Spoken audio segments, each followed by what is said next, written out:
Now, I'm not going to tell him. Peter's reversing skills are some of the worst that I've ever seen. Lucas, can you go help him, please? Alright, I'll let you guys watch. He's a good captain, good old Peter, but he can't reverse a boat to save himself. Go on the other side and just tell him if he's going to hit something. He overcorrects. Nah, you're close to that pole. Alright, you're going to see this as it happens. He will eventually get it in the water. I don't want to do it for him because he's not going to get better.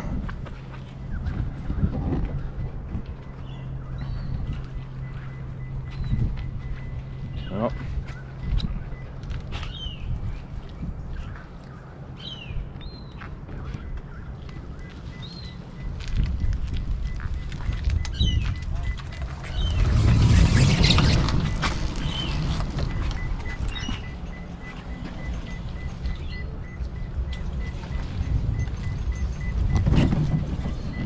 Jeez, this is stressful stuff, ladies and gentlemen. This is stressful to watch. I think he's getting it though. He is getting it. All right. And he's in. He is in.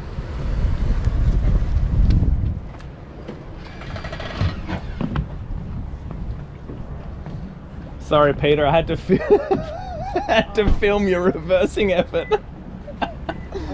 I don't know, it's just something about this rig that makes it difficult. For a good boat captain, he makes a terrible reverser.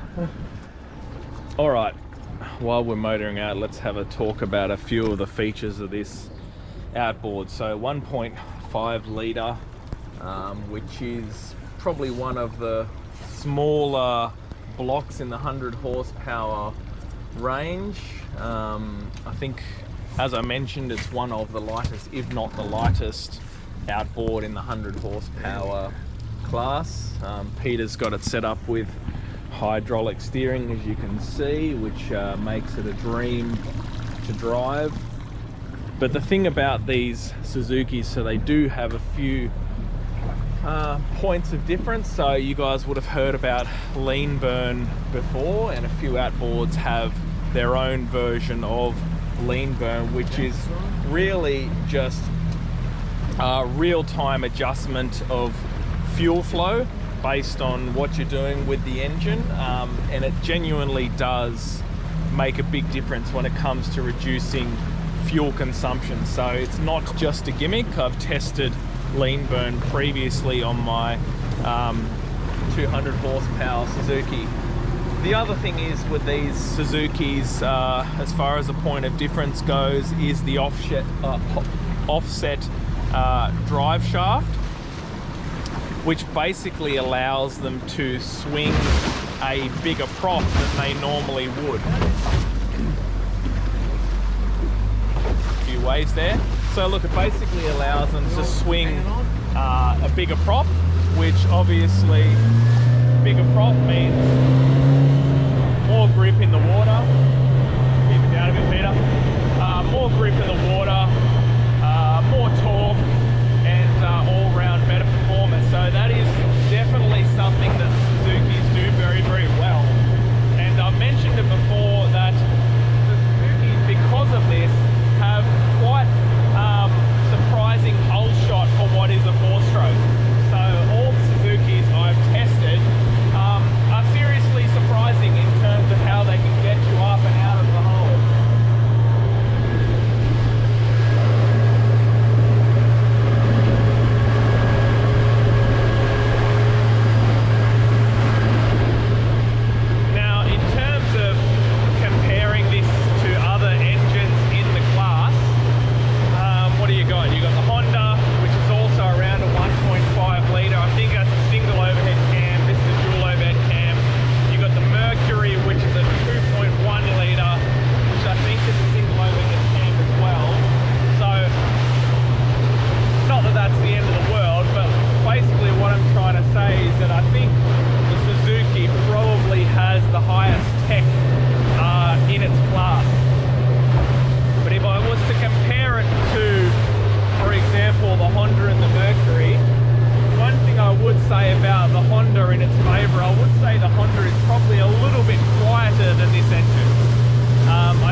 quite a bit of dead rise to it, so it takes a little bit of horsepower to get this thing moving. But what have we got now, Peter?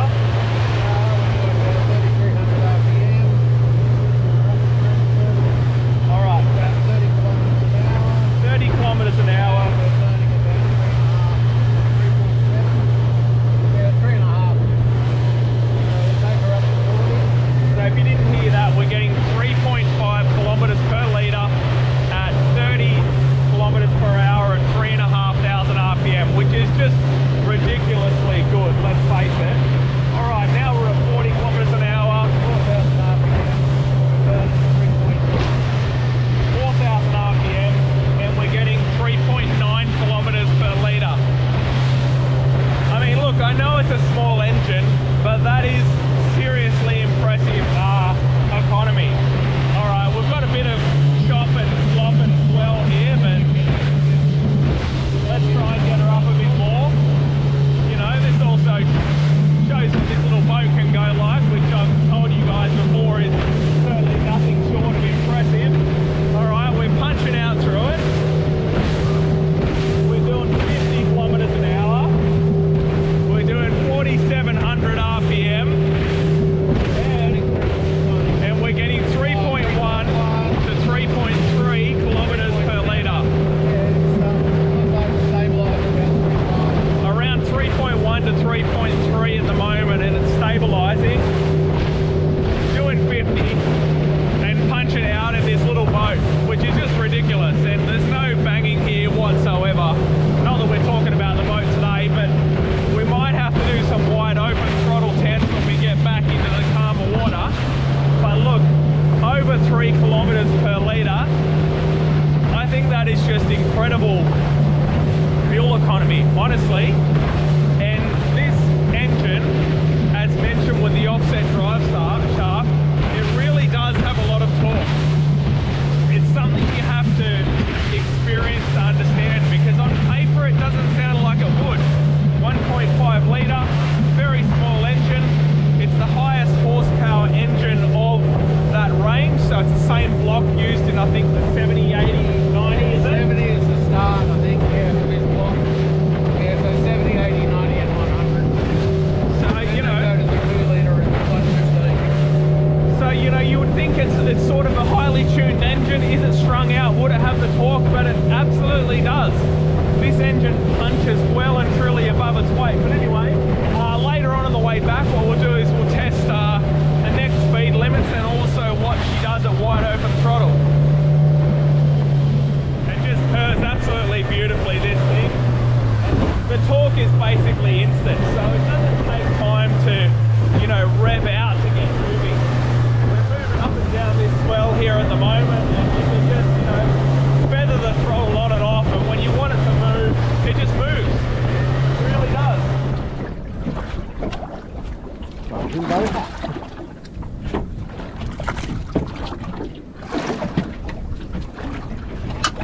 Now, some people actually reckon you can eat these. Eating a Sergeant Baker?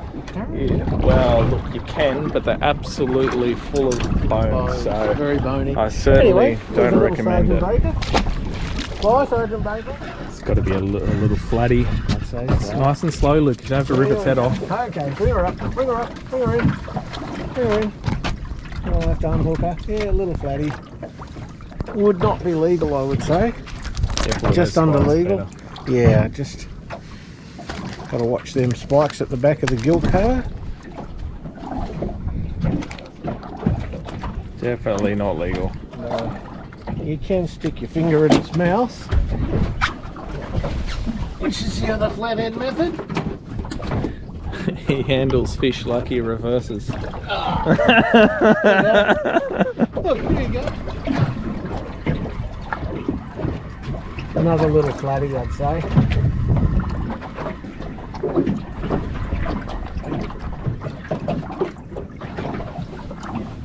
Slightly bigger, Yeah. little flatty, but not much bigger.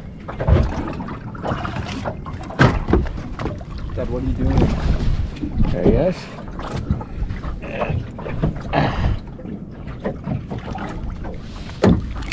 There we go.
this when it was going to get interesting. Peter's lost his hat. Alright, sorry about that. We've got the hat. The race is unfortunately over, but give it to it, Peter. Come on. Alright. Got to do the life jacket up. Don't use it. Everything bolted down. Alright. Let's see what she can do at 60 kilometers an hour. We'll check out the fuel consumption and the RPM. Wind her up at 60, Peter.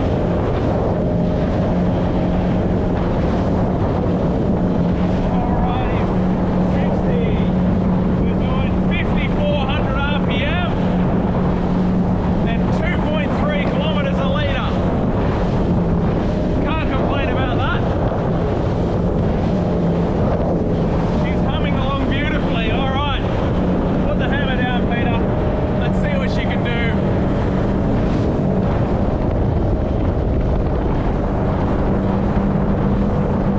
65.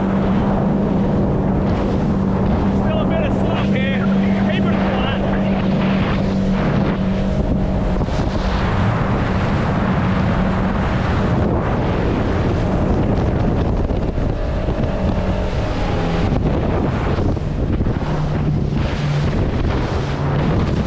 Alright, keep doing it.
Just while we're sitting here, I thought we'll have a little bit of a closer look at the engine itself.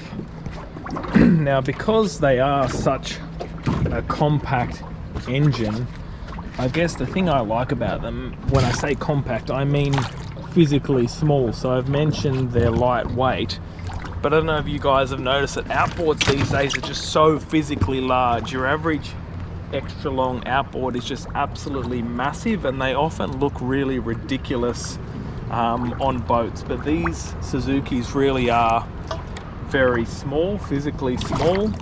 The rigging setup there is really nice and clean and well done. We might just have a quick look at the control box as well. The control box, I would say, is very basic. It's kind of, let's say, no frills in its operation. And one little thing that it's probably just a pet hate of mine, maybe it's not a problem for Peter, but Peter, is there anything that you've noticed about this control lever and when you put it in and out of gear? Oh, it always clunks in and out. Exactly right. So look, it is minor, but you know normally how you've got basically a bit of a lever here or something that you pull up and it virtually disengages the gears. You can then move it from, you know, neutral to forward or reverse. So the Suzuki doesn't have that. So you don't actually pull anything up to disengage the engine. You just push it forward or pull it back. And what I find is that it just clunks a little bit. It's almost just, when you're pulling that lever up, it's almost like putting a clutch in a car. It kind of disengages, you put it in your gear and you let it go. But these Suzukis don't do that. You simply push it forward or backwards, and I don't know why they've done that. And it's probably not a big deal, but that's just a little minor thing. Anything else, Peter, that you've learnt interesting about this engine since owning it? Anything good, bad? No, it amazes me how easily it fires up. You know, Yeah. Even after it hasn't been run for a month, and it'll still start as soon as you hit it. Yeah. Yeah, and you've had zero dramas, right? So zero dramas at all, like most modern engines. You're not doing anything to it, are you? Maintenance, Peter? You're not even checking. No. Do you check oil, anything at all? Nothing. Nothing really. No, yeah. He doesn't want to admit it on camera, but he's doing nothing. But look, that's how it should be. Most of us, we take our engines and we get them serviced professionally. Engines, you don't really. They don't go burn oil or do anything funny like that anymore. They just, No. They're very low maintenance. Yes. Anyway, look, it's pretty sweet little rig. This little Suzuki, and Suzuki's. I've had a couple of them, and I'm not saying I'm biased towards them, but I do still think they are one of the best value, if not the best value, high quality outboard you can buy. Yeah, anyway.